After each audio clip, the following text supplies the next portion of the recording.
a lot of professional class liberals. Uh, look, this is a party that has promised all sorts of things for decades and hasn't delivered on them. You go back and look uh, at Bill Clinton, who's kind of the bad guy in Listen Liberal. I still, I look at Barack Obama, and that's a guy that I have a kind of, I like him. I like him at a kind of at a personal level. I mean, I don't know the man, but I feel like I would. You know what I'm saying? I would like him. He has some charisma. Yeah, and Bill Clinton has that too. But you look at the things that Bill Clinton did, and they're so profoundly bad.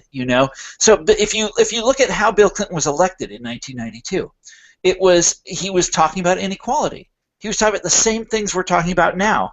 The problem wasn't as bad then as it is today, but it was there. Everybody was angry about it, and he was out there on the campaign trail talking about it all the time. And it's just gotten worse and worse and worse. And these guys will do anything to not have to take an issue like NAFTA. Okay, NAFTA. This is bad conscience in the biggest way. Okay, this is something that it was a Republican trade deal negotiated by George Bush Sr. But George Bush couldn't get it through Congress, right? Because Congress at the time was controlled by old school Democrats. So Bill Clinton comes in, he gets it done. And it's the whole Clinton show. It's him and Rahm Emanuel as his right-hand man, the Democratic Leadership Council. All these guys are in there, they get it, they do everything in their power, and they get it through Congress.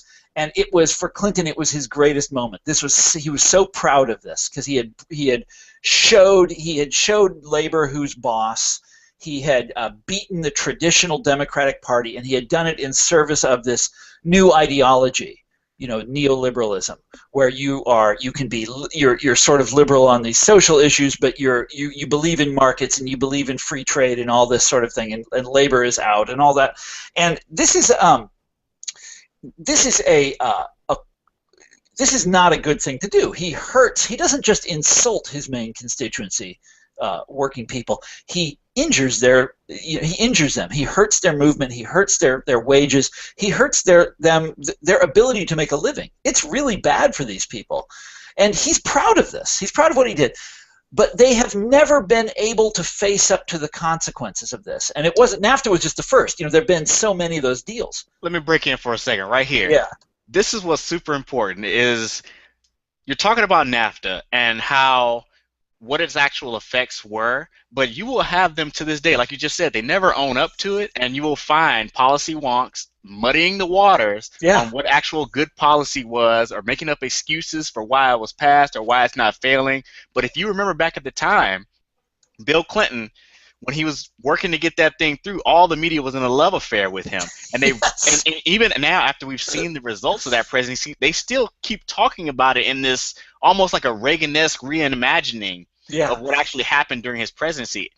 But cool, go ahead. You put your finger on something that's exactly right. They can't talk straight about this. Have you noticed this? They can't. No. They can't talk straight about it. No. About what they promised, what it actually delivered, who was right in their predictions, who was wrong in their predictions, and to this day, and I will often bring this up with other Democrats, and I'll say, this issue, you really made a big mistake here with NAFTA. You made a lot of working people really mad. They stayed home, and look, the party has gone downhill ever since you lost Congress in '94. It's been disaster after disaster, and now look at Trump. Look at this guy, but it's not just Trump. I mean, every presidential candidate in the last 8 years has promised to do something about this. Obama himself promised it in '08 that he would renegotiate NAFTA. Bernie Sanders, of course, is hitting it, and is hitting home runs with this thing, and he's doing so well with it that Hillary Clinton has to distance herself from it now. But none of them can admit that this was a mistake. And more on top of that, it seems like if they win election, when they don't do anything about it, they say, well, they never said they were going to do something about it.